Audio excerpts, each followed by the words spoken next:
My name is Juliana Nykolaiszyn. Also with me is Tanya Finchum. Today is Saturday, October 8th, 2011. We're in Rockwall, Texas, interviewing Mike Moore and his sister Martha Moore. Thank you for having us today. Glad to have you.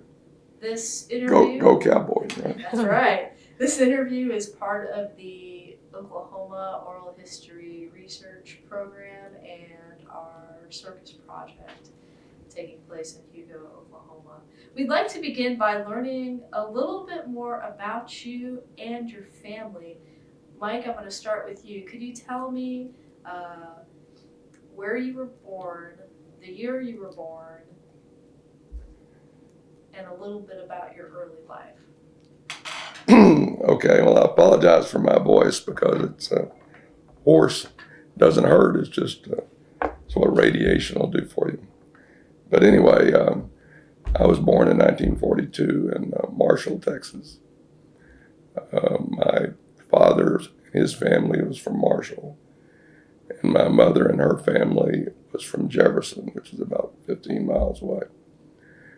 They got married in 39.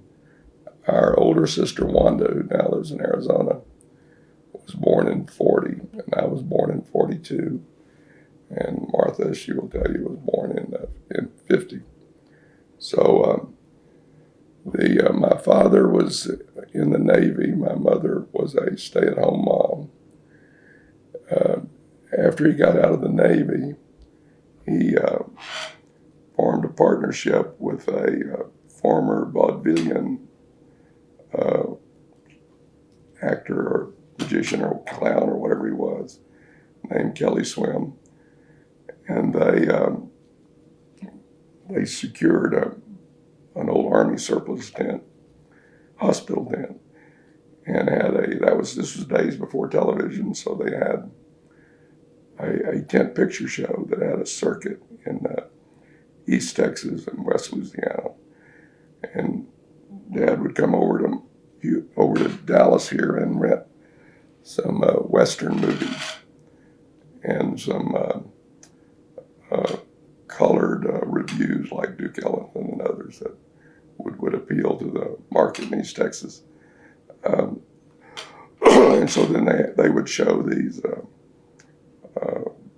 movies.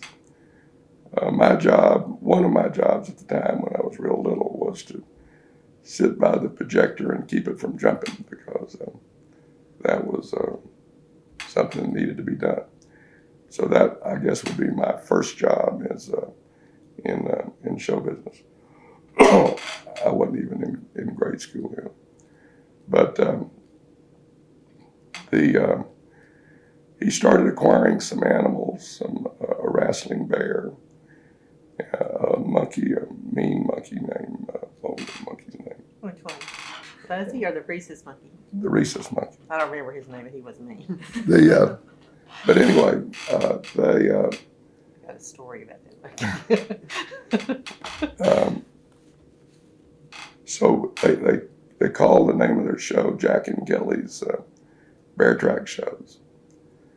They started de-emphasizing the movies and emphasizing some country western acts that they contracted for out of the Louisiana Hayride, which was the Louisiana version of the Grand Ole Opry, based in Shreveport. And so they changed the name of the show to Tex Carson's Jamboree and Wild Animal Show, and dropped movies, but still mainly showed in Texas and Louisiana. Where he got the name Tex Carson, it was a purely made-up name. There wasn't any person ever named Tex Carson, but it sounded interesting to He had a good my father. imagination. He said it had rhythm to it. To that name. He decided to move to. He knew of the circuses that were based in Hugo, and how he found about that, I'm not sure, but Marshall's not that far from Hugo. So he moved us to Hugo in 1952. I'll back up a little bit. Mother started going out and helping with the show in the late 40s, early 50s. They had a house trailer. The kids, which consisted of mainly Wanda and I, and then Martha in the later years before we moved to Hugo, we would go out during the summer, 3 months during the summer when we weren't in school. Later, when we moved to Hugo, we would generally, before we got into high school, would leave when the show left, which was in March, and come back when the show returned, which was in October, which would mean that we would miss a month or two of school at the beginning, at the end. And Hugo, since it had to deal with so many circus families, was able to deal with that. They were very good at catching the kids up and helping them leave early, because it's like migrant farm workers. The kids have got to work. And so we, when we were in high school, we would stay at boarding, because we needed to be in school longer. We would stay in boarding houses in Hugo and then catch up with the show in basically the end of May, and then come in early at the beginning of September. They had longer summers back there than they do now. Now they, start in mid-August and move into June. So that would have been, I don't know what the circus kids do now. But a lot of them are homeschooled, but I don't really know. So getting back to Hugo, my dad farmed. There was the main circus family in Hugo was named the Millers. Obert Miller had a dog and pony show back in the 30s, and at some point they moved to Hugo, either in the late 30s or early 40s. And at some point it became the Algie, Kelly, and Miller Brothers Circus. Obert had two sons, Kelly and DR, or also known as Dory. And they ran that show and were partnerships in several other shows, also based in Hugo, Cole Walters being one of them. Anyway, my father struck up a friendship with Dory Miller, and they formed a partnership. Daddy had the Tex Carson Show, which was already an existing show, and Dory leased Mabel the elephant to the show, and also contributed some equipment and canvas and some other items to the show. And since we now had an elephant, he changed the name to Tex Carson Circus. That would have been in the, I believe, the summer of '53 was the first year we trooped as Tex Carson Circus. Later in '58, he changed the name to Carson Barnes Circus. I'm not sure why or where the name came from, although Barnes is an old circus name. And so maybe he was trying to play off of that. And Carson and Barnes sounded better than Tex Carson for some reason. So that's how it became to be called Carson and Barnes. My mother continued to go out on the show each year, and she helped mainly in business-related things and making the payroll and paying bills, and sometimes selling tickets, sometimes managing the front door, which is taking up tickets and dealing with the sponsor and the business management side of things. And the kids, we were workers. We did whatever Daddy told us to do, and that was quite a bit. He quickly learned that unlike the other people on the show who could leave whenever they wanted to, we couldn't leave. So we sometimes had to do some things we didn't like, but we did them, and probably overall it was good. became the modus of operandi all the way through school. Even in college, I would go out, and I started college in 1960.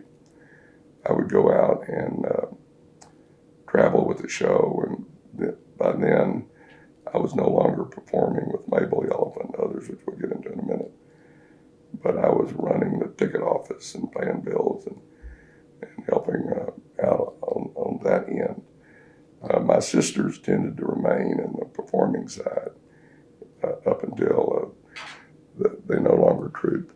I got married in '64, and my wife and I were in college at Oklahoma State, and we did troop one summer of '65. And my two sisters, Wanda, who was married at the time, and Martha, who graduated in '68. The last year I trooped was in '65. The last year my sister's troop were in the '69. 69 was the last year I trooped. That neighborhood. My father died in March of 1969. 50 years old, he died of lung cancer. Mother trooped another year or two and wound up selling her half of the show to Dory. All of these years up until that point in time, Dory was essentially a silent partner. He and Dad would work together each winter in putting together the show for the following year. But he was not an active manager of Carson Barnes. He was managing their family show, Kelly Miller. So Mother sold her half of the show to Dory in 70 or 71. I'm not 100% sure. And basically retired from the road. She wound up marrying Ted Aikman, who was a circus guy from way back, both as a magician and as a clown. As a clown. And one time he had his own show back in the 30s or 40s. They moved to Jefferson, which was Mother's old hometown, and retired. He later died in '85, and my mother died in '97. In the meantime, Dory was running Carson Barnes, and there still was a Kelly Miller. They combined the two shows. You'll have to ask Barbara what year that was. I'm not 100% sure. It was in the early '70s sometime.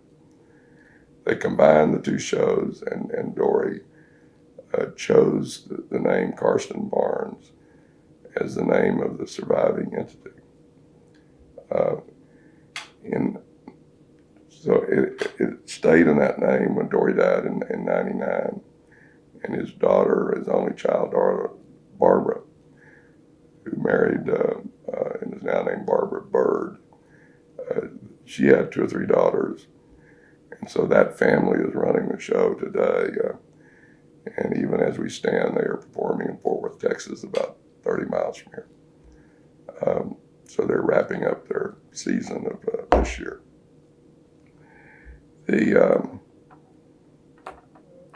Excuse me. The Kelly Miller, they relaunched a version named Kelly Miller, I believe in '84 was the information that I pulled off of their website. And that show was managed by David Rawls. And Kelly Miller continued up until 2007, in which they sold it to John Ringland North, the second, a descendant of the Ringland brothers. And that show is still going on as Kelly Miller under the managership of John Ringland North. So when you talk about Carson and Barnes, if you talk to different people, you'll get 2 different perspectives. When you talk to the current version of Carson and Barnes, Barbara, in looking back through the lens of time, sees the thread of history going back to Dory's partnership with Carson Barnes and to their family's original starting of the circus in Hugo. And that's all a single line that she identifies as Carson Barnes. When Martha and I and my family sees Carson Barnes, we see the line, the Jack Moore line, the beginning of the 10th show in 45 up to the time of his death, and selling of the Carson Barnes line to Dory. So when we talk about Carson Barnes, that's what we call Carson Barnes. When Barbara talks about Carson Barnes, she's talking about a combined Carson and Barnes and Kelly Miller combination. Both views are valid, they're just different. And so that's, the old story is, the winners get to write the history. And so that's, it's not unusual.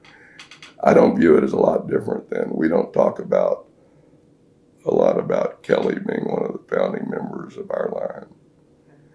And likewise, they don't talk about Jack Moore as being one of the founders of their line. But so that's just different perspectives, and it is what it is.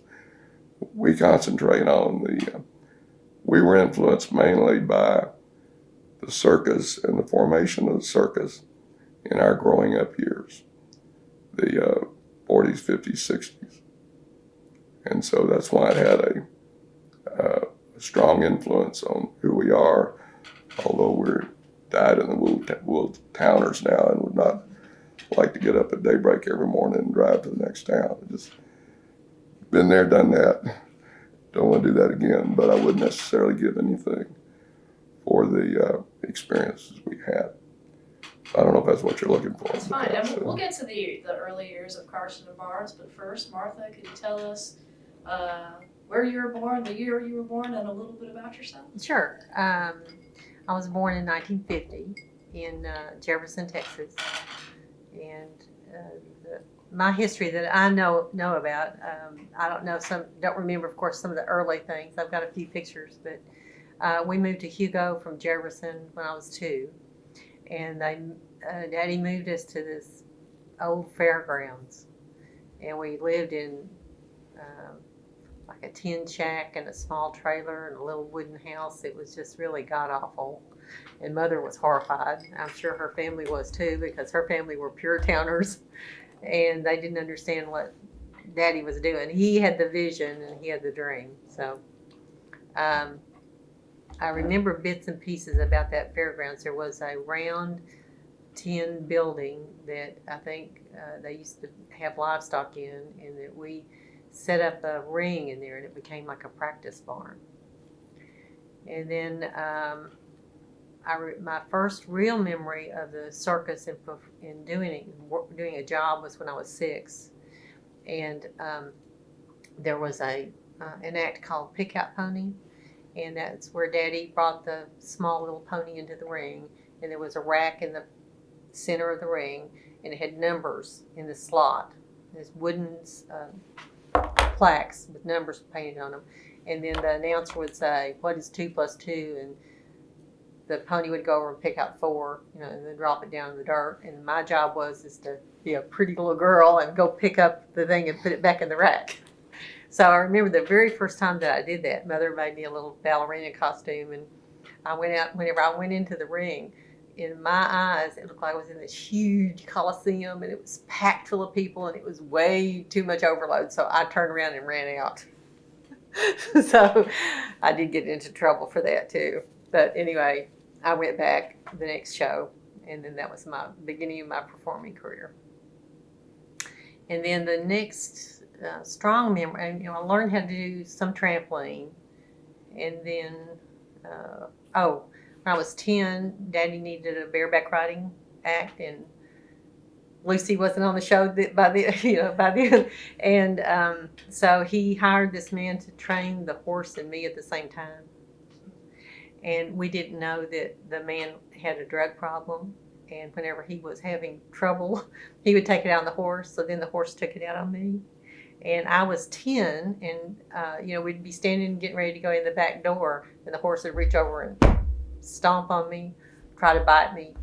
And there's a trick where you're going around the ring, and you you're riding on the horse, then you put your foot in a loop and fling your body back over, and your leg is up in the air. Well, you're pretty vulnerable at that point. Well, he'd wait until I got my leg all the way up, and then he'd reach around and try to bite my head. So I didn't develop a love of horses because of that animal. But, it wasn't the animal's fault. It was the guy who was not treating him right. When Daddy found out what this man was doing, he fired him. But so I had one brief season as a bareback rider. And also what he'd do was when I'd go around the ring, he'd wait until I got comfortable and standing up on his backside, and then there I'd go spinning, I'd go flying. But anyway, so that was when I was 10. When I was 13, I learned how to walk the tight wire. Jerry Presley came from an old circus family. I'm not sure where they're all from. Anyway, she was very patient, and we started. That winter, Daddy moved the winter quarters to Hope, Arkansas. We do not know why he did it, but he did. And so we lived in a mobile home there on the fairgrounds and had all these barns, and that's where Otto had a wonderful place to live. But anyway. When you transferred school to Hope. Yeah, that was really my first exposure of prejudice against me because I was with the circus. Really redneck, very judgmental. Teachers even would make comments about And like Hugo, that was used to circus people, Hope. I never thought that I was any different than anybody else until I went to Hope. And then at Hope, Arkansas, the teachers would make comments about me being a white trash gypsy.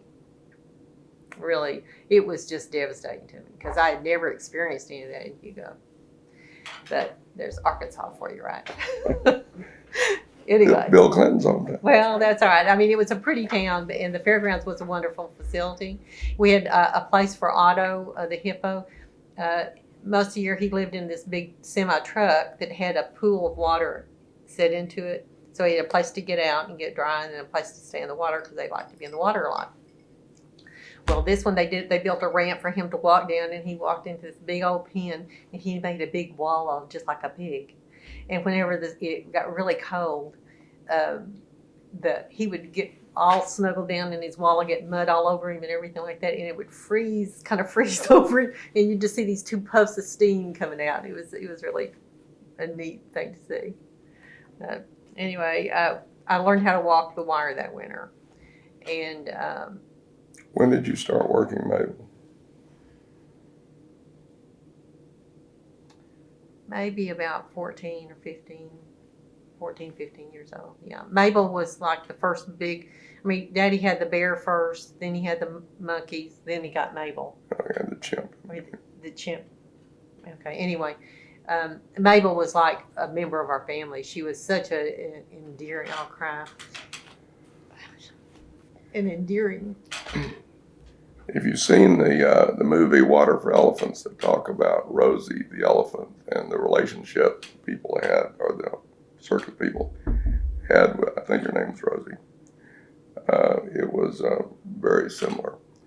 I remember my first job, don't mean to interrupt here, No. but I need to not cry. was when we first got Mabel in 53, so I would have been 11 years old. We were trooping that summer, and my job was to basically graze Mabel because we couldn't afford to buy much hay, and she ate a lot of hay. So Daddy had me take her around to anywhere I could find grass, trying to stay out of people's gardens and things. She always could sneak out and spot a garden. But so my first job on the circus was basically being a caretaker for Mabel. A year or two later, Wanda and I performed with her in the circus, and it was much more of an issue of looking like we were in charge, but staying out of her way. Yeah, she knew what she did. Because she knew exactly what to do and when to do it and how to do it. And as soon as she did it, she got out of there. But she was a very gentle soul and a very hard worker. She helped put up the tents. She helped take down the tents. She helped pull up the stakes. She helped pull trucks on and off muddy lots and everything in between. So. And she was ticklish. you could reach up underneath her right front leg and goose her a little bit, and she'd turn over and squeal. And Did your father have a choice of elephants? I don't know how the deal was struck between Dory and him. Dory was in the Kelly Miller troop of elephants. I don't remember that. They probably had about 10 or 12 at the time. The Millers always carried more elephants than most circuses did. She was already a mature elephant when we got her. I'm guessing she was in her 40s, but very easy to handle, and mature is the best word. So since we didn't really have on our show, the first 2 or 3 years anyway, an experienced elephant man, it was a good choice because she was very easy to handle. She never once injured anyone or tried to injure anyone. No, in fact, one time I was doing that. You saw a trick with Lucy standing up on top of Mabel. I was standing on Mabel's head, and there was a loud noise, and she turned her head like that, and I went flying, and she came undone. She bent down, put her head right next to me, and kind of pushed me a little bit to see if I was okay. And so she was truly connected to us, And she would also, you could walk up to her and pat her on the back side of her truck, rub the underside, and she liked that real well. And so then she'd take her, give me your arm. She'd take her into her trunk and just wrap it around and squeeze your ankle. It was wonderful. So anyway, walked the tight wire when I was 13, 14, trampoline and web and ladder and elephants. What else did I do? Oh, also, when I think I was about 14, I walked the rolling globe. That was the hardest thing I ever did, especially walking up a ramp. Walking down a ramp on a rolling globe is the hardest thing you can do. It's the hardest thing I ever tried to do.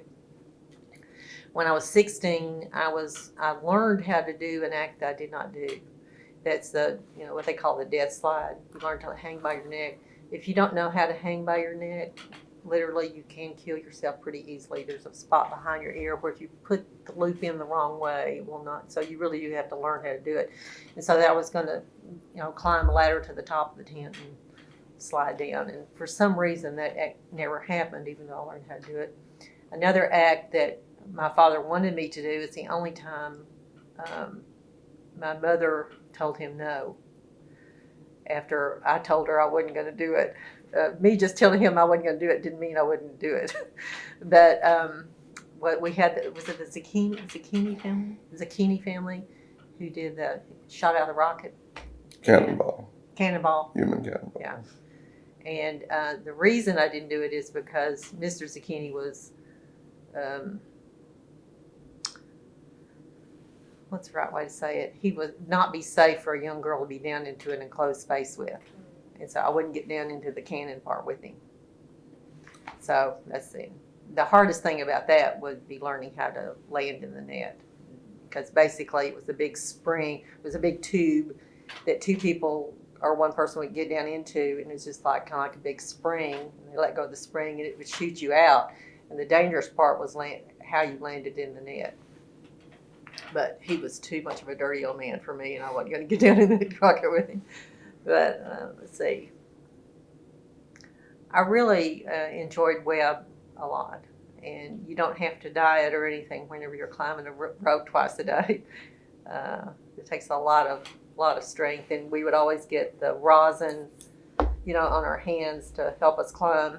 And when you put your hand up in the loop of the web, you'd get rosin on your wrist. So by the end of the season, you had almost like a brown, scabby callus around your wrist, and then also around your ankle. You put your foot up in the loop and hang upside down, and they swivel. So you'd get that callus around your ankle and your wrist by the end of the season. But it was fun. It was a fun thing to do. Ladder was pretty boring. I mean, it was the thing just swinging back and forth and hanging upside down. That wasn't that big a deal. And what it was is whenever, I remember one time, I think we were showing somewhere in Kansas or something, the winds were terrible, and the wind was picking up, and I was hanging upside down, swinging back and forth. I looked down the ground, and the center poles, which were holding the tent, which is what was holding me up, were lifting about a foot off the ground.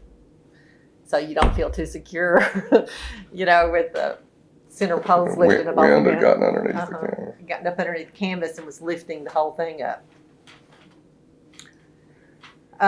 Basically, my day would consist of get up about 5 or 6, depending on how long you could stay in that warm bed.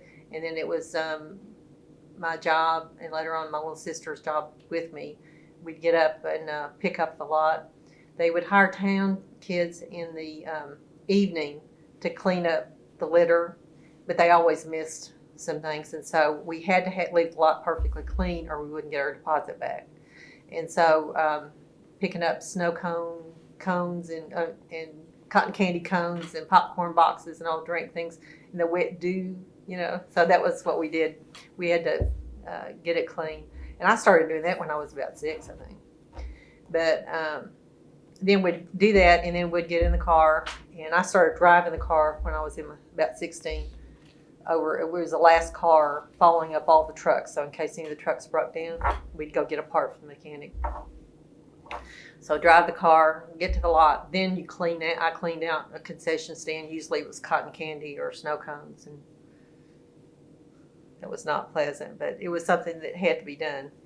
And then I would take up tickets or sell tickets on the sideshow. And then I performed in the sideshow a couple of years. I did Sword Box. And also I was Miss Electra one year, where they have a copper plate. I stood on the plate barefoot and they ran electricity through it, and I held a fluorescent tube and it lit it up and my hair would go up like this. And watches haven't worked right on me since. Computers go crazy. Mike can tell you that. Electronic things and I don't do together. They go crazy around me. And see, then I would do that. Then I would go and sell coloring books between the front door and the tent. So I'd sell coloring books before the show started. Then I would go back. I had a robe on because I had my costume on underneath the robe. Then I'd go to the backyard and get ready for the spec. I've heard about spec, where they call it spectacular, where they would have a parade of animals and performers that were going to be in the show, make a big entrance and go around the track and go out. And then whatever acts I was doing that season, walking wire, riding the elephants, doing the aerial things, that sort of thing. And then the end of the show, that we had a couple of hours between shows, and that was about the only time we had off. When I was a kid growing up, there were varying amounts of kids on the show, anywhere from 5 to 30 altogether. So we would kind of run around together like neighborhood packs, go exploring and everything. And then the evening show started the whole thing all over again. So it was a very full day. We worked 6.5 days a week. So, Sunday night was a ritual where you had to go out to eat and go to a movie. And sometimes we would follow the same movie from town to town to town, and it didn't matter because that was part of the ritual. That was what you did. And sometimes Mother wouldn't go, and we couldn't understand how she couldn't go to the movie. I'm sure she wanted some peace and quiet. Because you imagine raising 4 kids and having a husband and you working yourself in a trailer that had no running water and sporadic electricity. And you have to do laundry and cook. She did all the laundry, cooked all the meals, and plus worked full time, plus took care of all of us. So it was really, she had a very hard life. And whenever you live in that environment, they call it mud show. There's mud usually everywhere, or dirt or dust blowing. You have to take baths, and there's no hot water, so you have to heat up the water to take your bath. So you never could get enough water hot enough, So today, whenever I take a bath, I take it all the way up to the top and as hot as I can stand it, because I can. And also I leave lights on because I can. So, Mike, your early life, did you do a little performing and then start more business end? Yeah, let me, I know you can't see this on the camera, but it's for your information. I tried to summarize the various jobs I had. The elephant watcher I've already mentioned, and the elephant trainer done in conjunction with Wanda was more or less my second job on the circus. Next job was what was referred to as sideshow canvas boss. I was in charge of several working men that when we would get to the next lot, we would unroll the canvas for the sideshow and banner line and whatever, and erect it and prepare it. But the sideshow then was mainly a menagerie. It wasn't Miss Electra type acts that we had later. So it was mainly taking care of the animals. And the scariest event I ever had was one of the working men was showing off in front of some local girls and was going to hand a piece of meat to the lion, and the lion nabbed him. Of course, the lion was up in the cage. The working man was standing on the ground, and so he had his arm in the lion's mouth, so I had to take a meat fork and through the bars get the lion off to let the guy go, and which he did. And of course, he was passed out, and there was blood everywhere. So that makes an impression on a young boy. The next type of job that I had, I might say throughout all of this, I did what was called a candy butcher, but I'll get to that in a moment. Another job I had was prop boss. Other than work the elephants and sometimes work a pony drill, I didn't do that much performing. I was what was called a prop boss. I was in charge of the people that were putting the elephant tubs in and out of the ring, putting up the wire walker paraphernalia, really important, hanging the aerial rigging, doing all the stuff that you see guys scurrying around doing at any performance venue. And that's yeah, everything was about the whole show was really about timing. You know, everybody had to do their job for all the other jobs to work.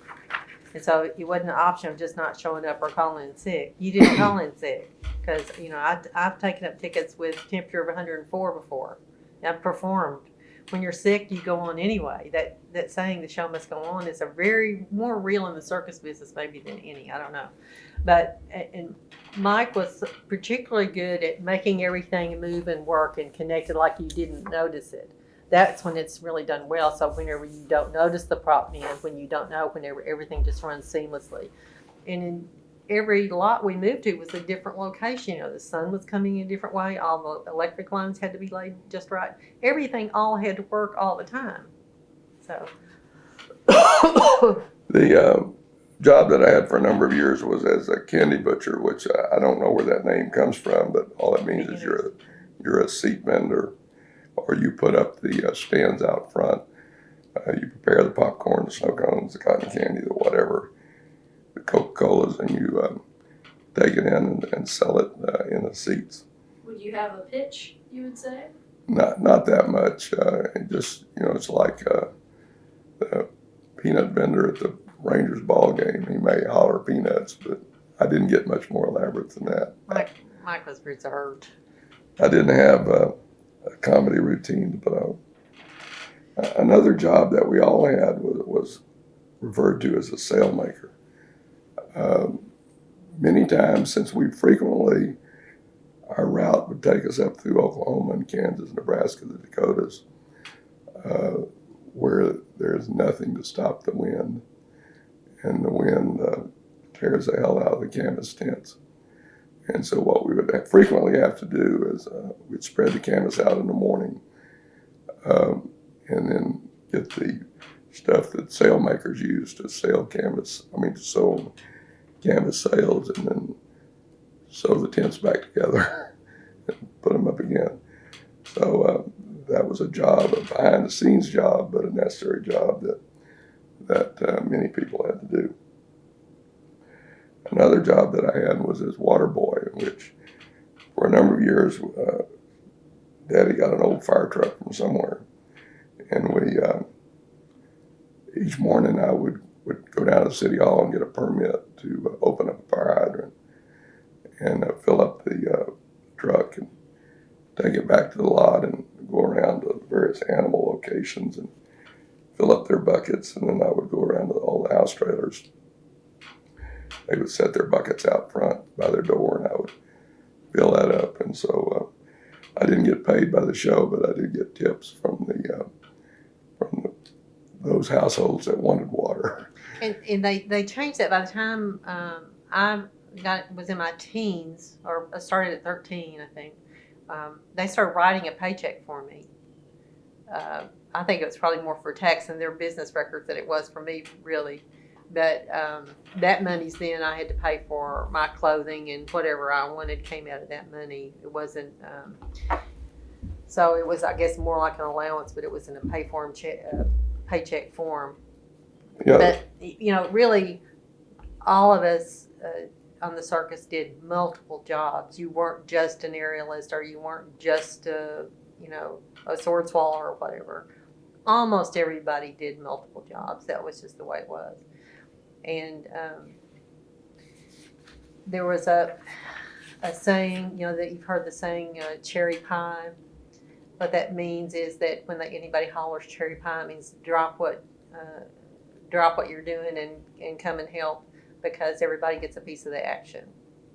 So that was, I love those kind of, hey Rube, we didn't hear very often because frankly, I remember very few times when there were fights or trouble on the lot or anything like that. But one time I had a lot of changes that were really fast together. So I had the circus tent, there was always, the lot was always set up the same way. If there was room. If there was room. It was always maybe oriented one way or another, but there was the midway, and then I think it was on the left-hand side, I think it's where the front yard, what they call the front yard was, and that was where like the management people parked their trailers. And then on the opposite side, the big top on the backyard was called the backyard, and that's where all the performers parked their trailer. Well, because our trailer was here, and Daddy refused to let me go through the connector thing, I had to go all the way back around the back side of the tent to get back to the back door to go in. Sometimes I ran like crazy. But most performers were parked right there, were in the so you could backyard. make changes pretty easy. And sometimes it was scary because the places that we were set up. But anyway, one night I came into the trailer and there was a man sitting in the trailer. It wasn't locked because I couldn't carry keys anywhere because I had on these costumes. And so I came into the trailer one night and there was a man sitting in the trailer. And I said, what are you doing here? He says, I have a meeting with your father. And I went, oh, okay. I said, excuse me just a minute. I was going to go in the back of the trailer and change. And he started following me back there. And I saw that he did not have good intent. So I left out the back door and went running and screaming for help. And boy, I tell you what, everybody on the lot just kind of converged on that trailer and drug him out. And he was beaten up pretty badly. But it was very much a protective environment. I thought I was worldly when I left the circus, but I was actually extremely naive because I lived in a very structured, safe environment my whole life. And that's probably the opposite of what people think circuses are growing up for kids. But everything was regimented. There was a time you had to be at a certain place, and there were no excuses for you not being there then. And everybody kind of watched out for you. I mean, there were lots of parents, all the eyes were your parents' eyes. So I'll interject my job story here. There's a couple of analogies that help people understand what it's like living on a circus, at least back in the 50s and 60s. Martha likes to use the analogy of it's like a farm. You know, you get up early, you do your chores, you take care of the animals. Everybody's got multiple jobs to do. Everyone works very hard. And the parents in particular have a huge multitasking type environment to go through. So there's, I think, a lot of similarities between the circus life and farm. I've never been a farmer, but I can imagine what it's like.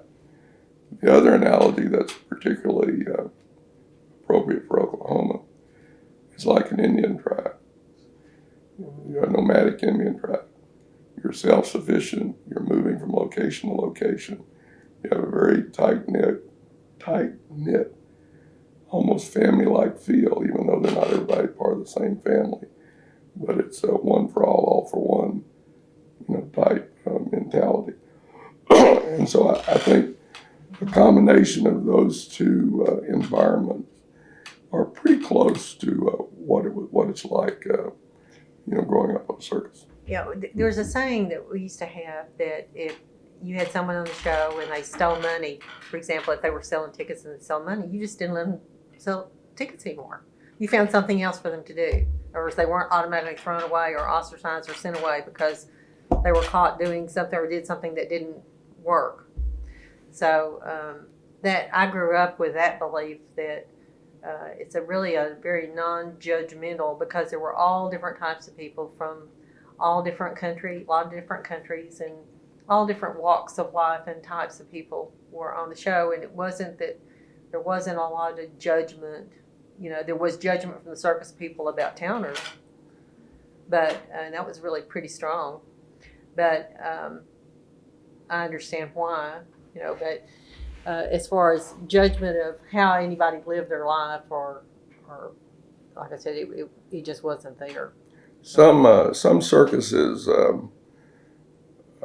were basically did not treat the public well and were cheaters and had pickpockets and had all kinds of thieves. And so the image that quote towners had, particularly back then, was not very high of the circuses. What they would frequently confuse, however, is circuses and carnivals, which to the average person, they're the same. And the circus people get really pissed off being compared to carnies.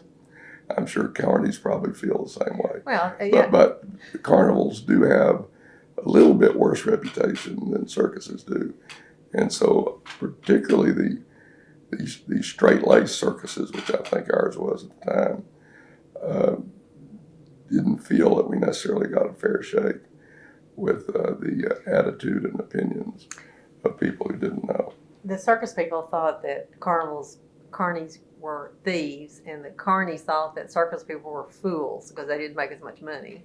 So it's pretty clear. I mean, we both were still on I guess the social, I don't know what kind of scale you call it, but we were in the hierarchy of things, we're probably about equal, but one didn't think too much of the other, but we still thought that we were smarter than the towner people. And it was just, I don't know what created that feeling that we thought we were smarter. The reality is we weren't smarter, we were more flexible and more adaptive. And so whatever came up, we had to be, because whatever came your way, what weather or, conditions. I mean, when we went into California every year, we had to change several things to be able to go into the state. So we had to stop on a dime, change some things about the trucks, and change the way some of the setups were, simply to be legal in California. So that we weren't smarter by any means. Anybody who had lived that hard a life isn't too smart, really. But we were very close and very tight. And on our show in particular, people seemed to like to come back, and they would want to come for more than one season. Other performers, other families. And so they would ask to come back on our show many times, not every time, but many times. So because of that, as I was growing up, there were, the kids they were like my neighborhood kids, because we kind of grew up together, like the Loaders and the Rawls and everything. So we knew each other over a series of years because they kept coming back on our show. Our father was a very Jekyll and Hyde type person. He was extremely charismatic and charming when it had to do with the people that worked for him. And most people that worked for him, I would think, as you interviewed them, probably spoke reasonably highly of Jack Moore. And enjoyed their time on the show. The way he was with his family was quite different. He was a tyrant and was very, because he figured out very early that he didn't have to be nice to us to keep us around. He had to be nice to those other people or they'd leave. And so we sometimes got the brunt of looking back on it now and having owned business of my own and so forth. I'm not sure I would have acted any differently, but I didn't like it at the time. Although he was not as hard on Wanda and I as he was on Martha and our younger sister, Mabel. Getting back to my job description, there's two other things. One thing I did very early, starting when I was around 14, like Wanda, was drive a truck. These trucks were not always in the best condition. The brakes sometimes were problematic, and going through the Rockies like we frequently did, it was actually scarier going down the hill than coming up. Because coming up, you just put it in the lowest gear you had and creep up the hill. Coming down, you know that the brakes were not good enough to always stop you, so you put it in the lowest gear again and just ease on down the hills. But we had very, very few accidents. So I guess the trucks were okay. Yeah, you know the term "follow the arrow." Y'all talk to people about that. My last few years, particularly when I was in college, and by the way, Martha mentioned earlier about earning money on the show. I essentially paid my way through college completely with the money I was able to earn during the summer. Luckily, I had a small scholarship from OSU because I was valedictorian at high school, and that was like $200 a year or something. But tuition wasn't that much in the early 60s. But it still cost several thousands of dollars a year to go to OSU, and so in those years I worked in the office, which consisted of selling main show tickets, checking up with the committee after the show, paying some local bills. I never did the payroll. Mother always did that. But and when I was in college, by then I was no longer, working in the inside the tent. But as I say, 65 was the last year I trooped. So Martha and Wanda and to some degree Madeline continued to perform up until the last year you were on the show. Yeah, it was really a thing where if Daddy needed an act, and he didn't have it, then we had to find some way. He had to figure out some way for us to create an act or something to fill the hole in the program.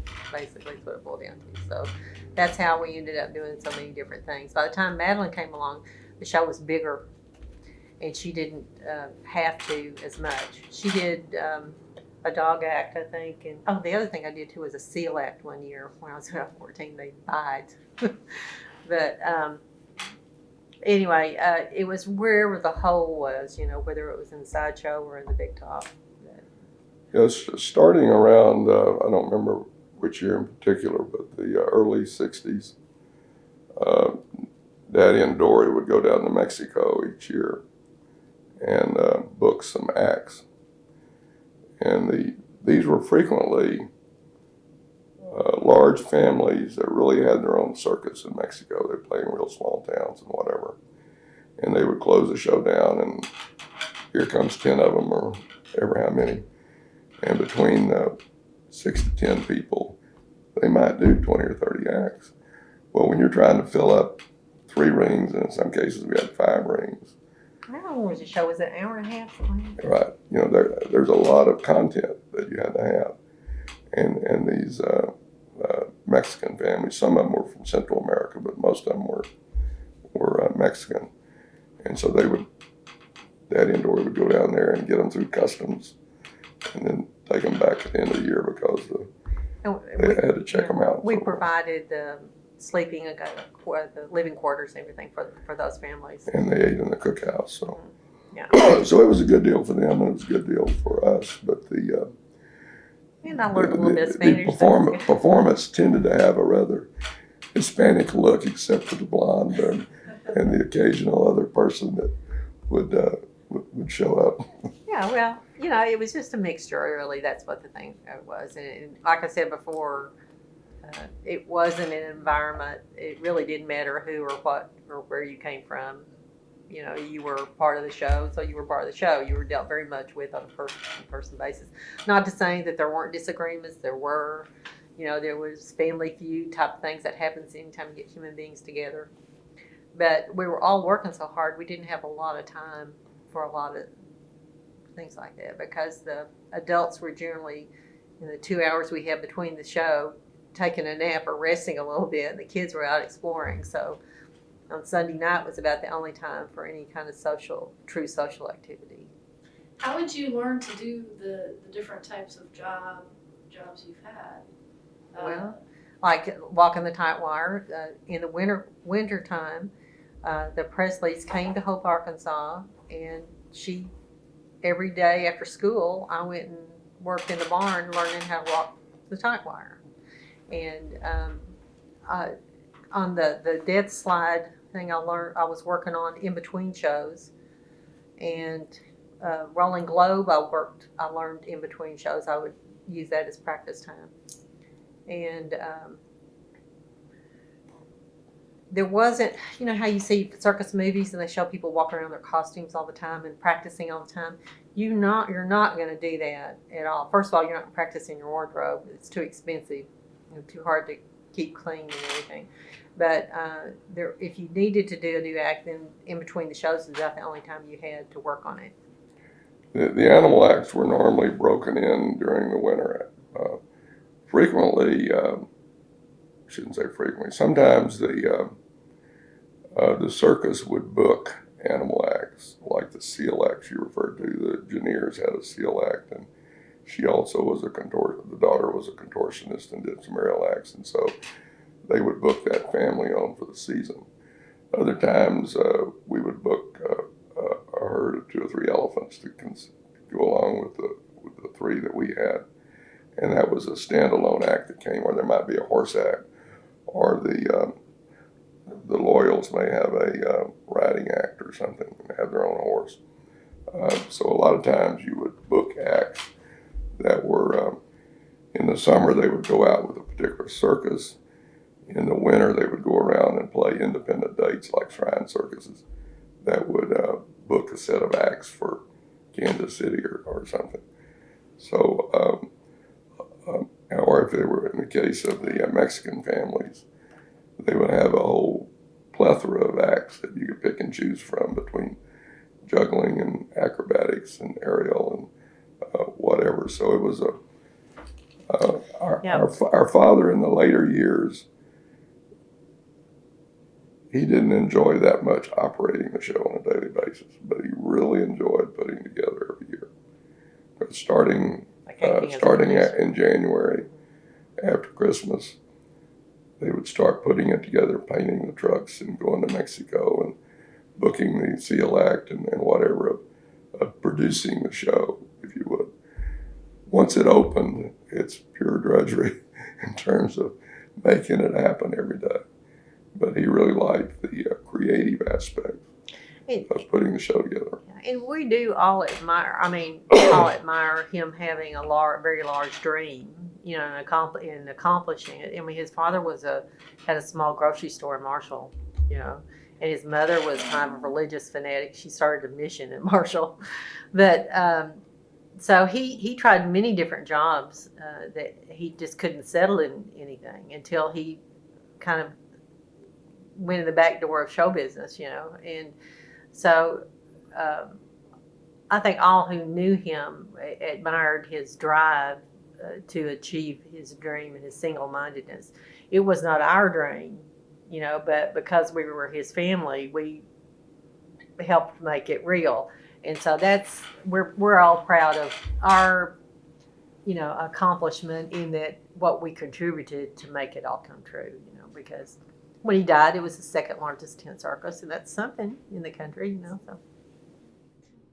So his day was essentially, well, of course, during the winter, going back to that, his job was putting the show together. And I'm sure he would start thinking about it before the end of the year, but it didn't really get started until basically after Christmas. And the show would go out in March. So there wasn't a whole lot of time there, 2 or 3 months.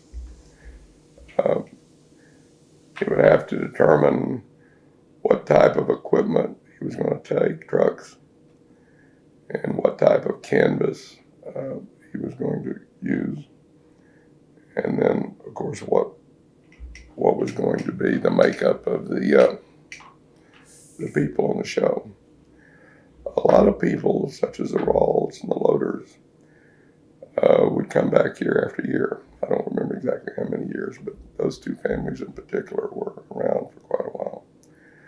The Loyals actually were on the Kelly Miller show for many years, and then a few years on Carson Barnes. But anyway, so the personnel, there were essentially 3 or 4 classes of, not classes is the wrong word, 3 or 4 different kinds of jobs on the show.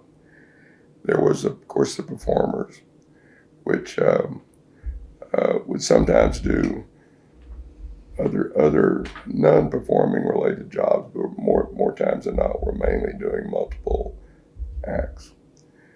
Then there was the concession-oriented people, the candy butchers, the people running the concession side of the business, both out on the midway and in the tent.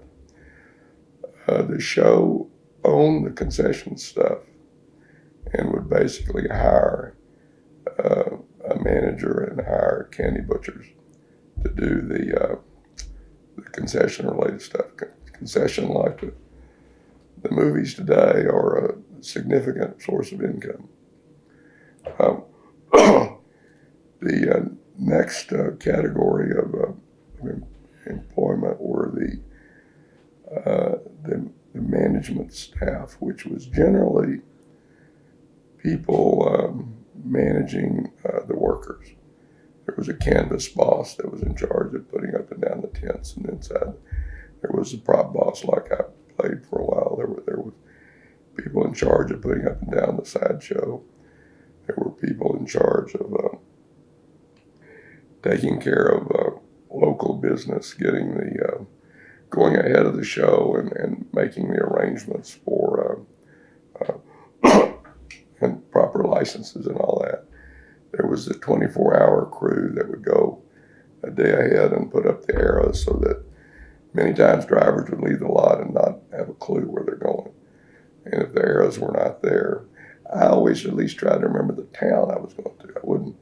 I didn't have any maps in the truck, but I would be careful in following the arrows. So there's the 24-hour crew that goes just ahead of the show, making sure the lot's available and not underwater. And if it was, try to find an alternate. And going ahead of about a week, 10 days ahead of the show, was the advertising crew that would put up the posters and slap the stuff on the side of the barns and would hand out, would go by the various merchants in town and give them some passes if they would allow them to put up a poster in their window and things like that. So there was the advertising crew. So part of Daddy's job, of course, was getting all those people hired and organized. And those people, too, tended to stay with you a while, but there was some goings and comings. And since there was at sometimes 5 or 6 different shows in Hugo, there was a pool of talent to pull from. Some of the people liked working for show A rather than show B. Yeah, and there was a preference there was some generally preferences, with people. but so there's a lot of behind the scenes type jobs, like the posters. And there was a guy that was called a fixer. That was if somebody got hurt, or if there was a beef, or the lot wouldn't get your deposits back, or some somewhat legal issue, then it was his job to BS the way through and try to get it resolved in your favor. Some of them were better at it than others. One of the best ones we had was Frank Ellis. I don't know if you've heard that name before or not, but if you run to talk to some other circus people, ask them if they knew Frank Ellis. He was a larger-than-life character. So in this class of behind-the-scenes type players, there were other issues like the Waterboy that I mentioned, and the working men that put up, that worked for the canvas boss or whatever, putting things up. Amongst this collection of people that you would gather, you'd also try to figure out okay, who can drive trucks? And so Daddy would frequently have to, in January, usually figure out, okay, who his truck drivers were going to be. And if they didn't have licenses, he knew a place in Arkansas you could send off for and get driver's license for them, just give them their picture and bingo, back would come a driver's license. And so you did what you had to do to get it on down the road. But trying to think of the other groups of people, I guess those are the main ones. So part of his job in producing the show was essentially the mechanic. He was really important. The whole area of who was going to.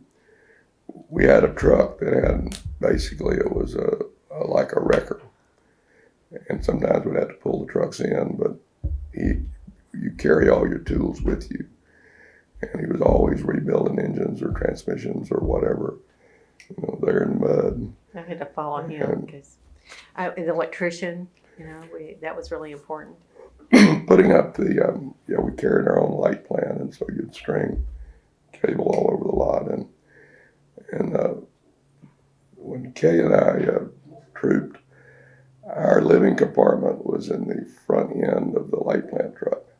So you're sitting there, big old diesel engine, and so when the lights went off, you finally had peace and quiet because they shut the light plant down.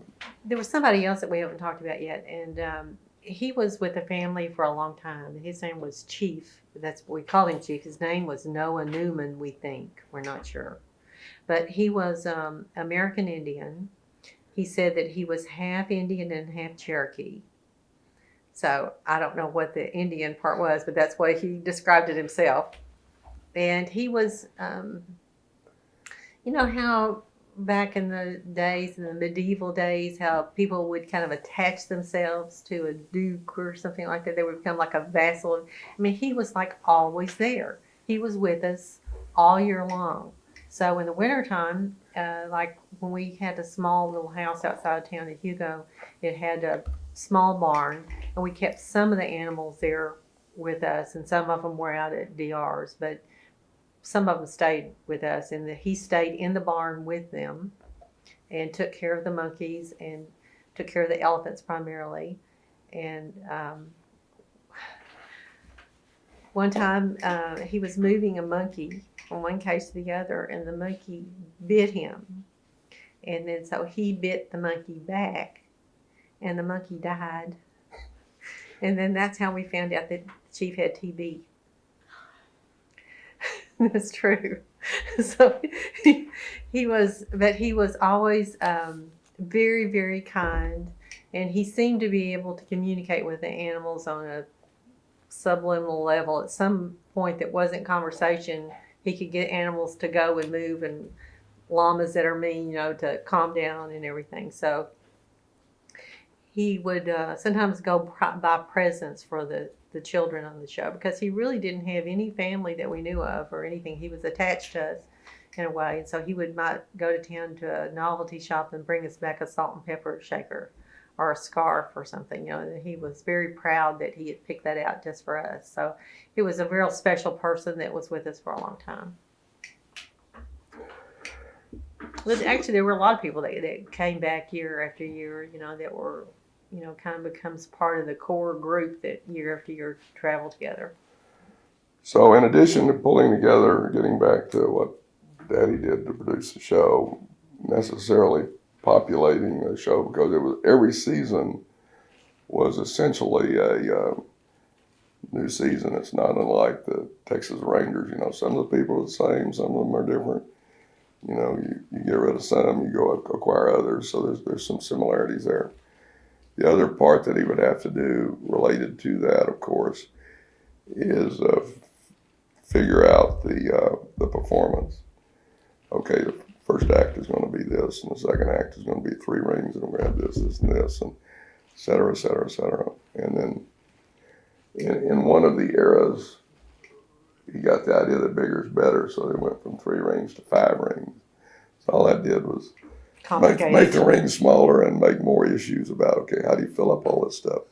Well, the answer is Mexican acts that could do That's whenever that 20 or 30 change things started. and whatever.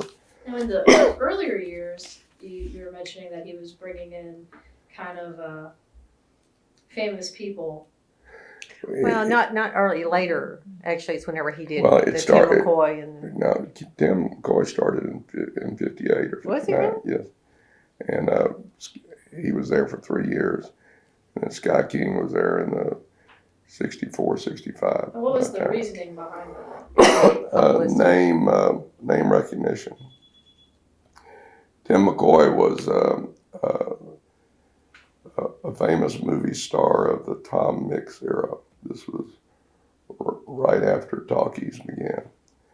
And he was originally brought to Hollywood as an interpreter for an Indian tribe they imported, Hollywood did, from Montana, I think. And Tim came along as the interpreter and sign language and all that stuff. And some enterprising producer said, "You're a tall, good-looking guy. We're going to make you a movie star." So they did. And he was one of the top 2 or 3 Western stars of his era. So that would have been in the 20s, I guess. And so here we were in the 50s, which 30 years later, but there's still a lot of people around that, remember the Tim McCoy movies. And so Tim had back in the 30s and 40s, it was fairly common to have Wild West shows. Buffalo Bill was the best known. But Tim McCoy had a Wild West show also that was quite large, but eventually wound up going bankrupt after 2 or 3 years. So he had a history of road shows. I don't know for sure how he and my father made connections, but he agreed to come be the headliner, if you would. And it was purely an attempt to, since our main routes were always in the Midwest and in Canada, virtually every year we'd go to Canada and the West. While Daddy had the show, we never once went on the East Coast or the Southeast in Florida or whatever. It was always kind of Michigan, West. West of Mississippi. We would go up into Ontario in Canada, so that's about as far east as we'd go. We started going into Canada in the late 50s. That was, you saw those mud. There wasn't very many paved roads up there. They were mainly gravel and mud. But there also wasn't very much entertainment options. And so we had better luck showing the small towns in Canada than we did in the States. And so we got into the routine of going to Canada each summer. I don't think he'd been to Canada in a while, but so the production of the show, essentially, you got to fill about, depending upon the year, between 100 and 200 positions. That's a fairly good job required, to do. Once the show went out, his main job was troubleshooting. If an issue came up with a truck breaking down, or if there was the canvas spool quit working, or there was a local beef with somebody that felt they got cheated on something and having to do it. So he was essentially a troubleshooter. During the performance, he would pretty much serve as a ringmaster. I mean, he wouldn't dress up in a fancy suit, but he would make announcements and kind of oversee the ebb and flow of the performance.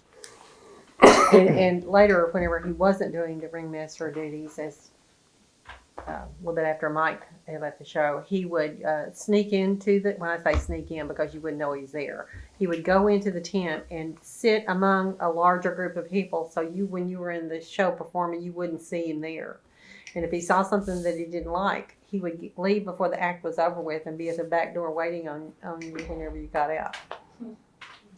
So, all the girls wore like opera stockings, those mesh stockings. And until you climb the rope and you have rosin or you get on an elephant, you are going to tear them at times. Sometimes it happens during the performance. Well, that wasn't acceptable. You couldn't show up for an act with a tear in your stocking. Or we also wore canvas slippers many times in the acts. And you would wear what were called slop shoes, which were like wooden, almost like wooden Dutch shoes. And then your feet were in the canvas like ballerina slippers, and then they would go into the slop shoes. You'd go to the edge of the ring curb and take the slop shoes off, and then you were in the act in your canvas shoes. So especially if you climbed up and did an aerial act, if you had the soles of your shoes had any dirt on them, then you also got into big trouble. And you never knew when he was going to be there. So he was quality control manager. Yeah. That was one of his jobs. And really, and if he didn't like the popcorn, or if he didn't like the snow cone, or if he didn't think the cotton candies were big enough, or he didn't like the way the pitch was done, I mean, he wasn't really a microman. There were times he was micromanaging and other times he wasn't, but you never knew when he was going to be there. He kind of created this all-encompassing presence. You just never knew when he was going to be around the corner. So the other type of job that he would do is a form of troubleshooting. That if the general superintendent was another word for canvas boss. If he left for some reason, he would have to play that role until he was able to get somebody else to fill that role. So a fill-in type role was part of what he did too. And so he basically was, the manager of it all. And whatever that entails, whatever needed to be done. Now, what Mother did. Well, in the wintertime, she was primarily concerned with the costumes. So the elephant blankets for the spec or any production number, which is usually at the beginning and the end. Sometimes web, when girls came in and did web or ladder, they would wear the same costume, same style costume. And for the most part, performers provided their own costumes, except when they were 6 or 7, a production type number. And so she, was Mother and her sewing machine. And elephant blankets are big, and she would have Wanda help her many times and have other people help her, and then always on the lookout to see if she could buy costumes. But they're kind of scarce and they cost a lot. So in years where there wasn't a lot of money around, and we made elephant blankets out of terry cloth, and put big sequins on them. They didn't look too good up close, but from far away they looked great, and you could wash them. So she had to take that into consideration. And the other thing too is that Mike mentioned earlier about the payroll, and people would come to her many times for loans, and she became the essential banker on the show, which she did loan money out. And I don't think she was burned very often. And she took care of insurance and tax paperwork and keeping receipts and keeping everything in the office orderly.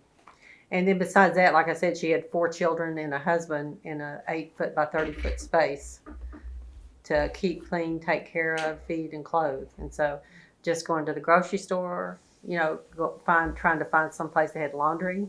The laundry was a major production. Now, Wanda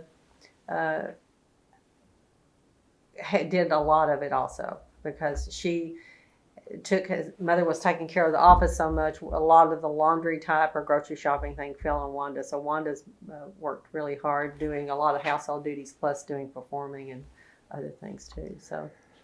An interesting side note on the banking thing and the Canada thing is that, of course, the circus is a cash business. You're pulling in cash from the selling tickets and the whatever, and so you don't have a local bank account you can go down to and make a deposit in. So there were times when sizable portions of cash would be basically stored under our mattress in our trailer. Trailer got very heavy. And in Canada, usually a few days before exiting Canada back into the States, I remember on numerous occasions going with Wanda and Mother with Canadian cash, having to going into Winnipeg or someplace like that, going to a local bank, carrying in cash, trying to get it, getting it exchanged for U.S. dollars. And you'd really get some strange looks. People hear this mother and 2 kids coming in with carrying bags of cash, trying to get it changed to U.S. dollars. One time I think it was in Calgary, and mother wanted to put it in a briefcase, and it was $100,000. And Daddy said, no, you'll get robbed if it's in a briefcase because you're going to look scared. He said, I want you to put it in a shoebox and 2 paper sacks. And so Mother and I carried the 2 sacks, she carried the shoebox. We walked into the bank and we had $100,000 in cash. It did freak them out. Now they'd arrest you for money laundering or something. Yeah. But most years, did it make money? Or at least break even? Yeah. Well, it obviously did because we stayed in business, but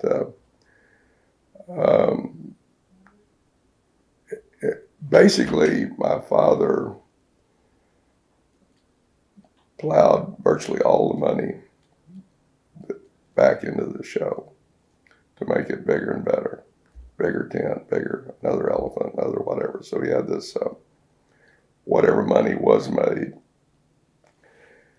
Just like I said, I paid my own way through college. I wasn't. It was very much up and down. There were some seasons it was really great, and in those years he would go and buy an airplane. One time he had 2 airplanes. We had a brand new Lincoln, and we lived in a mobile home. Mother said we lived like white trash.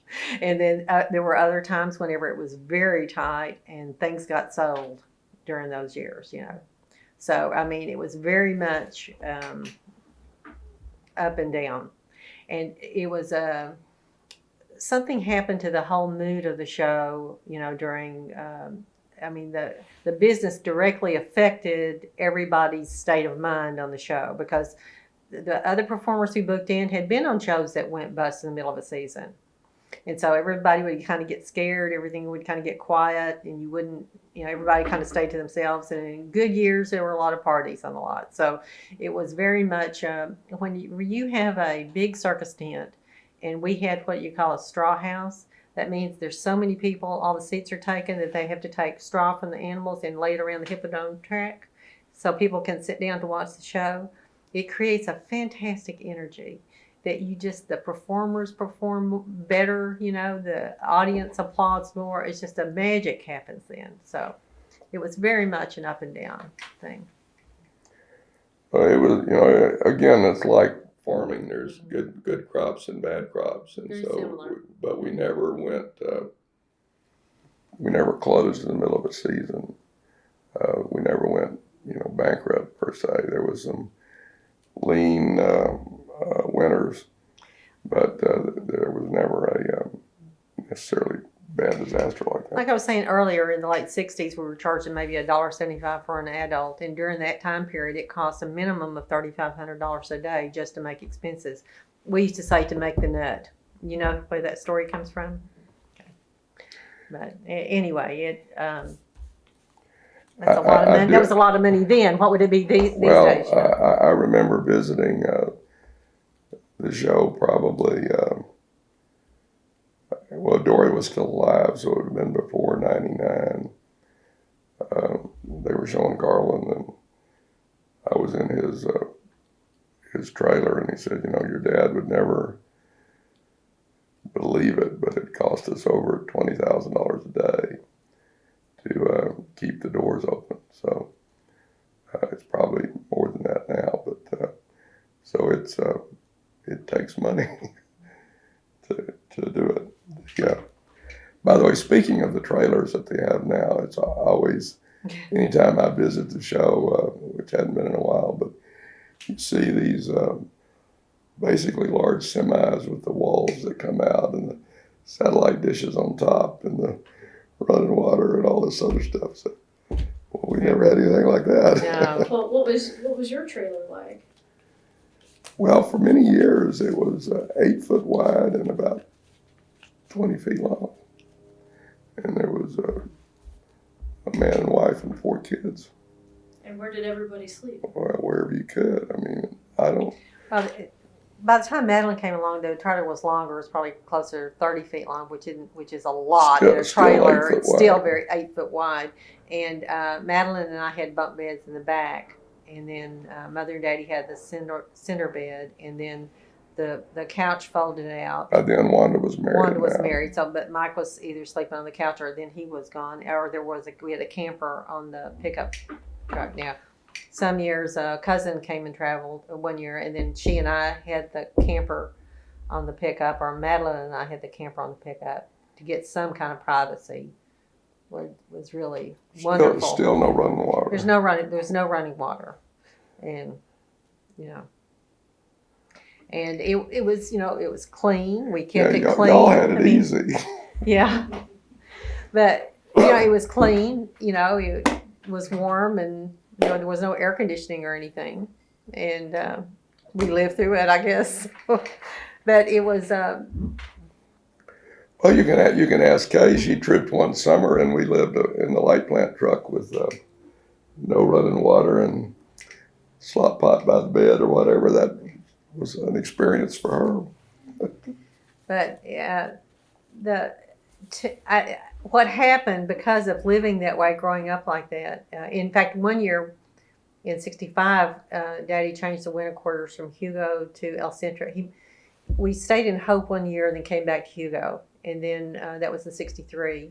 '64 we were in Hugo, and then '65 he moved it to El Centro, California. Now, I don't know why he was trying to find another place, but he was. Well, part of that one, I don't know about Hope, but part of the California one, they ended the season on the West Coast. And rather than drive it all the way back there, he decided to stay out there and open on the West Coast. So good business. We had good business in California usually. Anyway, so we spent the entire year in that small trailer. Where before we would at least come back and have a mobile home where Madeline and I at least had 10 foot wide, yeah. Yeah, had a room. We had something with a door on it. But when I left home, privacy became really important to me because it was something I could control. If I could close the door and I had my own private space, that was considered the best of all possible worlds. Where would you stay in Hugo when you were going to school? One and I stayed in several places, I think, but one of them was a 2-story house across the street was the Village Motel, right there on the main street. It was a lady that took in boarders, and so we would stay there till school was out, and then come in. One year, I remember we were way up in British Columbia, and so Juan and I had to take the train over to Minneapolis and down to Dallas, and my aunt who lived in Commerce picked us up and drove us to Hugo, so that was a long train ride. I went to 13 different schools in all. I went to more schools than Mike and Wanda did, but because our situation changed by the time I came along, it was a little bit different. And whenever he needed the act or whatever I was doing, I had to stay in. And Hugo schools or whatever schools I went to, I was really pretty lucky. I made good grades, so they would let me get by with not being there the whole time. And I lived with a wonderful couple, Ruby Doyle and her husband, Ruby and Doyle. He was an electrician. I don't even know how the connection was made, but they didn't have children. And so she took me in. I stayed with her a couple of years in Hugo from like September till the show came in. And I stayed with my aunt one year. And I stayed with another, Pat Broderick. She was the secretary at the high school in Hugo. Wonderful, wonderful woman. I mean, I was very lucky with the families I stayed with. People just took me into their homes and welcomed me in. And I was very grateful for not having to be out on the show right then, because if I could stay in and finish school, that meant I had electricity and running water a little bit longer. Did you ever live in the modern trailer park? No. Oh, there in Hugo. There are a lot of stories. I always thought that should be a novel. a lot of stories. I did actually. I spent one fall. I stayed with a woman named Dorothy Turner, and I stayed with her, and she was in her trailer. In her trailer, yeah, at the modern trailer park. And one night, a man came in to romance her, and she said, "Get out of here! Jack Moore's daughter's in here." So there was always a lot of scandal at the modern trailer park. Well, did you think that this was the life you wanted? You know, you wanted to continue in the circus business? Absolutely not. We both ran away from the circus and joined the home. You know, really, most of the kids that went to college didn't go back. If you didn't go to college, you stayed because that's the world that you knew. But once you left that world and kind of created yourself in the towner world in a new way, it didn't happen very often. Now, what did happen is I am what I call a natural gypsy, and I ended up in work where I've traveled a lot, and I pretty much have to. My eyes need to see something new. They just have to. So I've traveled a lot because of that, and I've taken the best from it, I think, because we were lucky enough to see the country like most people don't get to see it. Because when you travel on the back roads, the blue highways through this country, I mean, we are so blessed, the amazing things that you see. And you also get to see that there are a lot of different ways to do things. So the way that they may do it in Kansas is not the way they do it in California or Oregon. But still, they're lovely places. And people are really, I think, more nice than not. You know, a couple of times in some places you would you go into town and you would encounter prejudice or attitude because you were with the circus. But most of the time, people were just curious about you. So yeah, the travel to me, the gift of the travel and the way that we traveled is a blessing. I don't understand why more Americans don't just get in the car and just take off and see this country, because when you get off the freeway and get off the plane, there's amazing things to see. I have some photographs that are taken by state signs of Mike and I or some of the other kids, and those photographs are real important to me because we worked so much and we're so focused on the show. I mean, everything was about getting on the road, getting to the next town, setting up, getting the show on, tearing it down, take it down, go to the show. Everything was just like tunnel vision. That we travel all over the country, but we didn't get to see too many of the tourist type spots. So when we did get to see them, they made a big impression on us. And any time that any of the kids on the show got to go somewhere off the lot, that was considered a big deal and a big adventure. So that's why those photographs of, even by the state highway signs, you know, welcome to North Dakota, you know, big deal. But it was a big deal to us to get to do something like that. Well, you mentioned another thing that's a takeaway that is basically we learned a work ethic that has stuck with us over the years. But I think it's very similar to the kids that grow up on a farm. You know, they learn what hard work is. Some of them, you know, go back into farming, some of them don't, but the ones that don't go back into farming still take those life lessons with them and learn how to deal with, you know, it teaches you how to work with people you don't necessarily like, but you realize you've got to work with them to get it done. And so I think that's... it's a great place to learn how to be on a team. Because a team or a tribe, it's really the same type of mindset. Because all the parts have to work together. So, What do you miss the most? I think that's one of the things I miss the most, is that the working together to achieve a goal. Because that doesn't happen a lot. When I say out here, I mean in the non-circus world. I'm married to a retired Air Force colonel now, and he said that that's what he misses the most. So I've also found, besides people that were raised on a farm, that I have a lot in common with kids who are raised in the military that have moved a lot, because you learn to go to a new school and be the new person all the time. So you learn to meet people, and you learn to also kind of hang back and watch and wait and see what people do rather than what they say. Where on the circus, generally, if someone told you they were such and such, that's what they were. So that was probably my most rude awakening. Whenever I left the circus world and came to the Tanner world, people didn't always tell you the truth. And that really was probably one of the hardest lessons that I had to learn. All the masks and everything, they're more common in the everyday society. In our world growing up, you saw what you saw is what you got.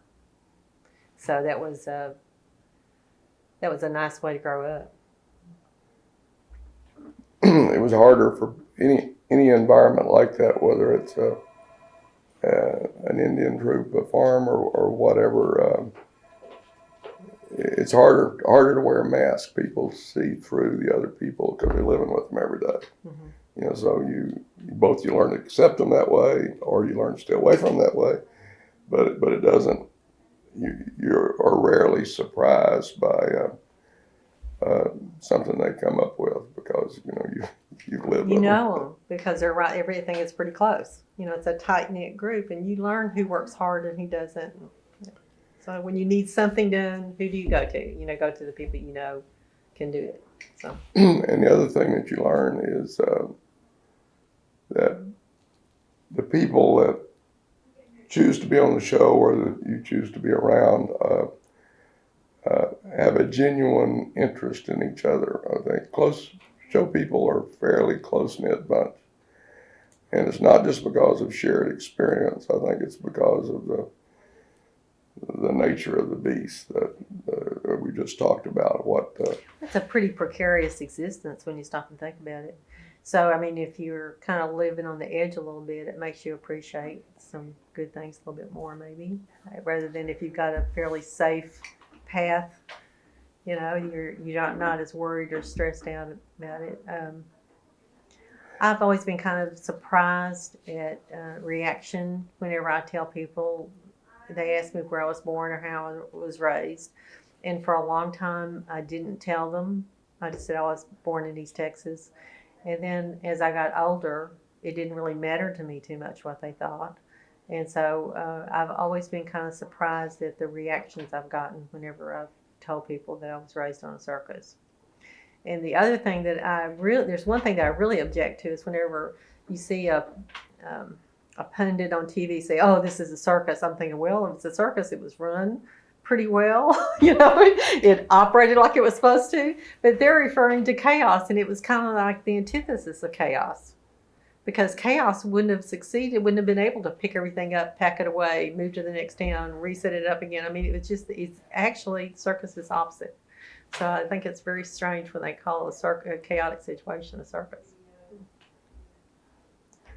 They're really referring to the multitasking aspect nature of it, which it definitely existed, but that's not totally unique to the circus. But I could have, obviously, at the time I grew up, and I was still in college when Dad died and so forth, that it would have been relatively easy for me to step in and carry on with whatever, but I never really had a desire to, and I really felt at the time, this was in the 60s, that there would not be any traveling circuses in another 10 years from that time, because of the growing expense, all the laws, the PETA, whatever, all of the issues that were, from my viewpoint then, was not going to make it. It was going to become like a buggy whip biker.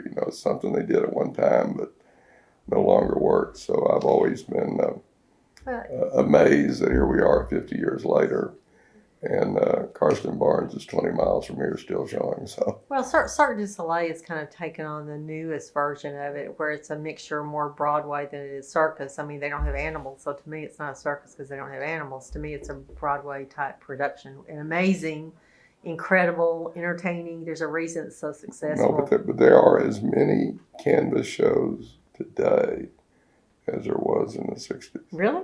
Yeah. I'm shocked. There's always been somewhere between 10 and 20 shows in America that are out there slugging it out, which I would have never believed Well, then. in retrospect, I can see how really, really lucky we were to have had the experience. I mean, it was really rich, filled experience. As a kid, in the middle of it, it was I couldn't try out for cheerleader because I couldn't go to cheerleader camp because I had to work on the show. It's not like I had to work at the drugstore down the street. I was out on the show up somewhere in Canada during cheerleading camp. Well, I lived because I didn't become a cheerleader, but at the time I was just devastated because I couldn't, try out for cheerleader. But I didn't learn how to swim, and with a couple of bad consequences from that because we were working. So it's like a whole segment that y'all experienced growing up of playing in the neighborhood or going to summer camp or learning how to go into the swimming hole or whatever we didn't have, but we had so many other experiences too. So to me, I've never really kind of understood also why people are particularly interested in the circus business, because to me that was my normal. That was the way life was. You got up in the morning, cleaned up the lot, drove to the next town, set up the show. I mean, that was my normal neighborhood. And I guess the unique situation of it still isn't that, it's not unique to me.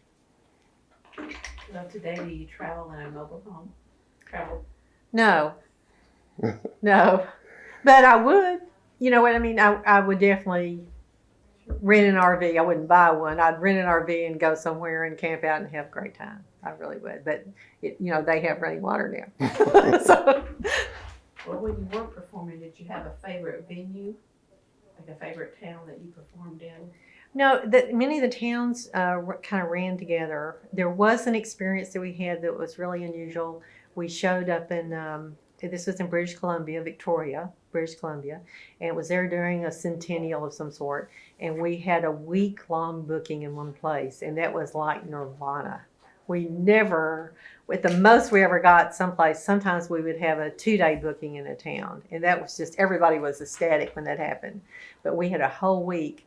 And then we were performing in the same celebration at this big centennial park where the Rocky Mounted Police, the Royal Canadian Mounted Police, and their horses. we got to meet all them, and then they showed us the film of their training camp, and it was a fascinating experience. And then we also got to go on TV. We did the Circus Twist. They had their own version of American Bandstand, and so there were about 6 or 8 of us teenagers on the show, and they let us go on the TV, and we made up this silly version of the twist and called it the Circus Twist. So that particular week really stands out. And then I also loved California because of the weather. It was so much nicer, and anytime we could get near the ocean, it was just a wonderful thing to see.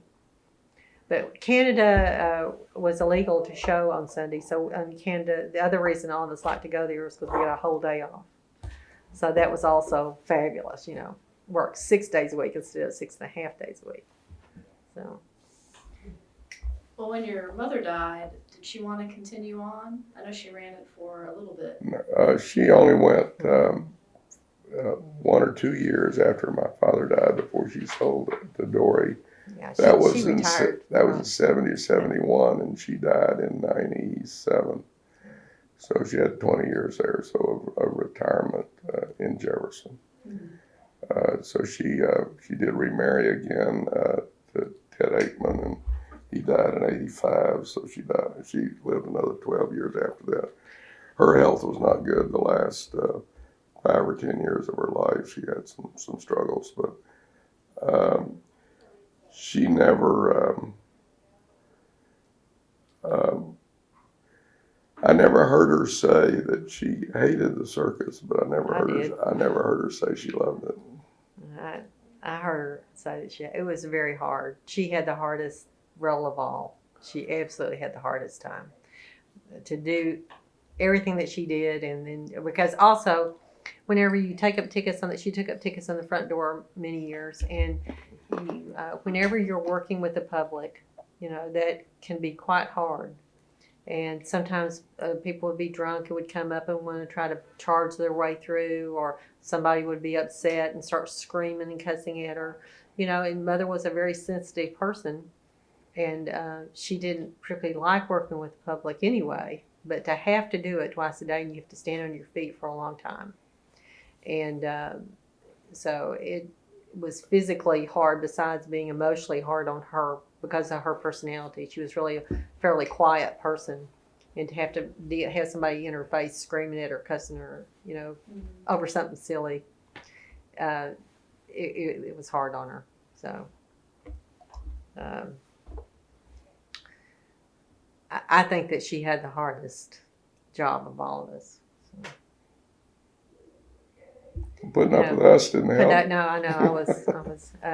One of the greatest things about the whole thing were all the characters that all the people that were on the show. People like Odie Doty. He was the pitch man. That whenever after the show was over with, people would come down the midway, like leaving to go back to their cars, and he'd have this big pedestal thing set up with a big umbrella over it. He'd start talking on a mic, luring them to come over, and he'd start selling them things they no more needed than Man in the Moon, but he was so good that you wanted to buy something from him. Very much like pitchmen you see at state fairs these days, that are whether they're selling pots and pans or selling something else. They're awfully good at what they're selling. Yeah, he was very, very good. So he had a wife named Vita, who to me as a little girl, she was just like the ultimate of a glamorous, sophisticated woman. She had capri pants that were leopard.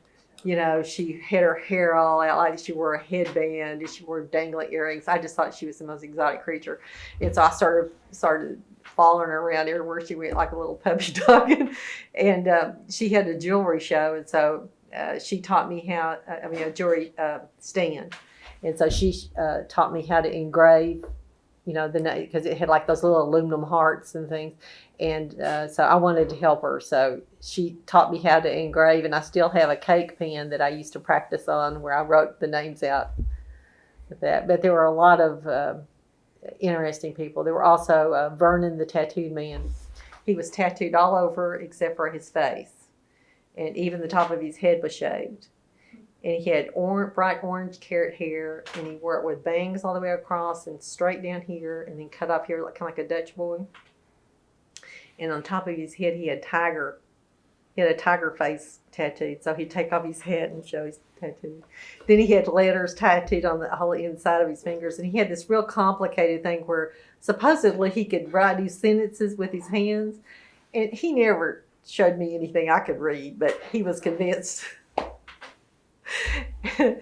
And I asked him, I said, Vernon, why did you do that to your body? I said, doesn't it bother you when you take a bath? And he said, no, after a while you get used to it. You don't see it. And I said, why did you really do it? He said, well, I wanted to be in show business, and I didn't have any particular talent. So he tattooed his entire body.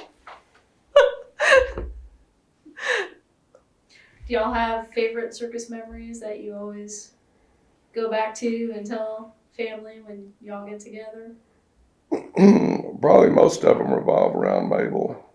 Yeah, Mabel's the best.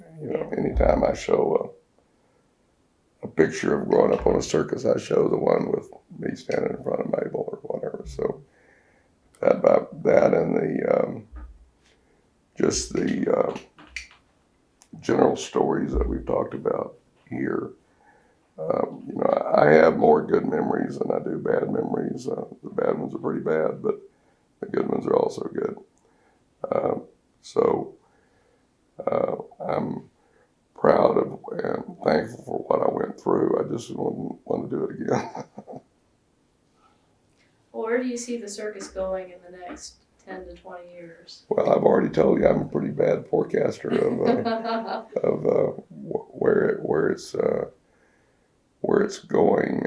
Although I suspect it's getting tougher and tougher and harder to.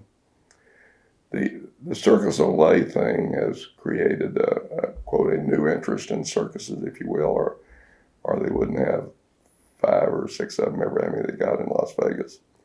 So there's an audience there, and that has increased the interest in circus, but it's also changed what people think a circus is. Yeah. Into this, Broadway type, what I call a Broadway type production with incredibly skilled performers. I mean, they have some really incredible acts, but to me it is not the circus as we knew it, or even Carson Barnes today, which is still a tent show. Yeah, I So I really don't know which one of those two will win out, whether it's the Circus Olay type indoor show or the Carson Barnes Bud Show, which still retains much of the look and feel. I don't know what it's like living on with their fancy trailers and dish antennas and often staying like they are this week of 10 days in Fort Worth. That's a different environment than we had, but it's still a circus. And, you know, the circus goes back to my freshman composition paper in freshman English at Oklahoma State. I wrote a deal called the ever-changing, never-changing circus. And the premise was basically how things had changed over the years, but not really.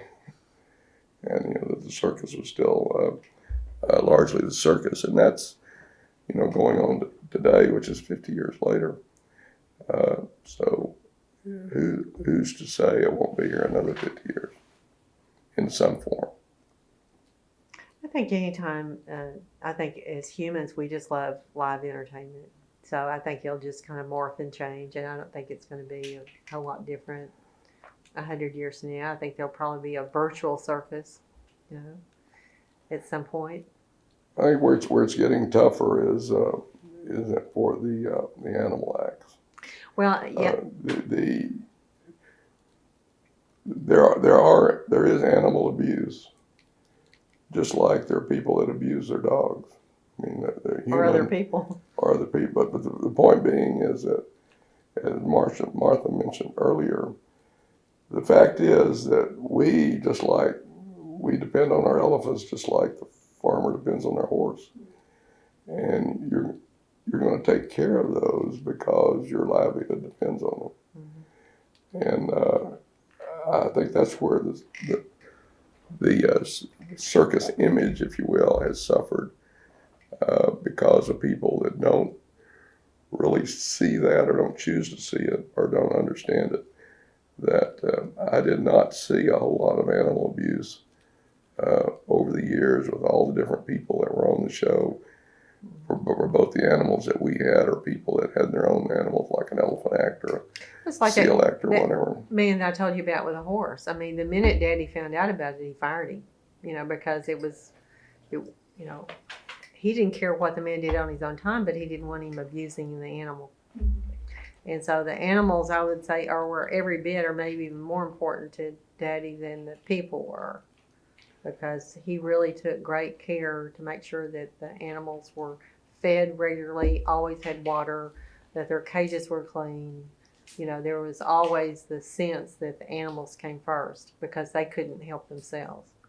So that was the number one rule in the whole show, is the animals were taken care of. So, you know, anytime there are animals involved, unless they're running free, if they're in a human environment, you know, there are going to be issues, but within that human environment, they can be treated cruelly or decently. And our experience was that they were valued and treated right, treated as well as they could be for that venue. So I think it's really important that people get to see wild animals, and you know, not everyone will go to a zoo, but they'll go to a circus. So in a way, it helps like a little 5 or 6 year old little boy or girl to see a lion in person or to see, you know, an elephant. And then they get the idea. It makes it more real for them. So later on in their life, if an issue comes up, maybe about being an environmentalist or not, they remember that their actions have consequences. So I always thought that any kind of exposure to a wild animal was a good thing for them to see. So. When we look at circus history, how would you like to see your family remembered? Well, I think Jerry Fox did a good job in pulling together this video that you saw earlier that kind of tells our story from our line on the tree. Pretty much as it happens.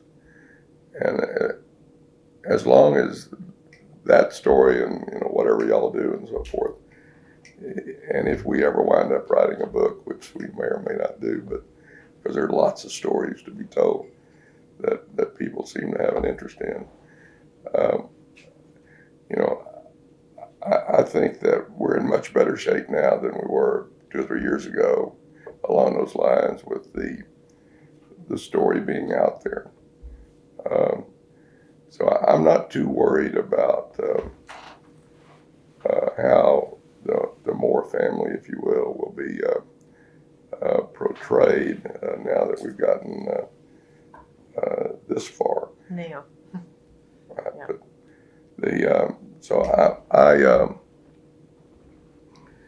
I think our legacy will be one of a family that built basically something from nothing.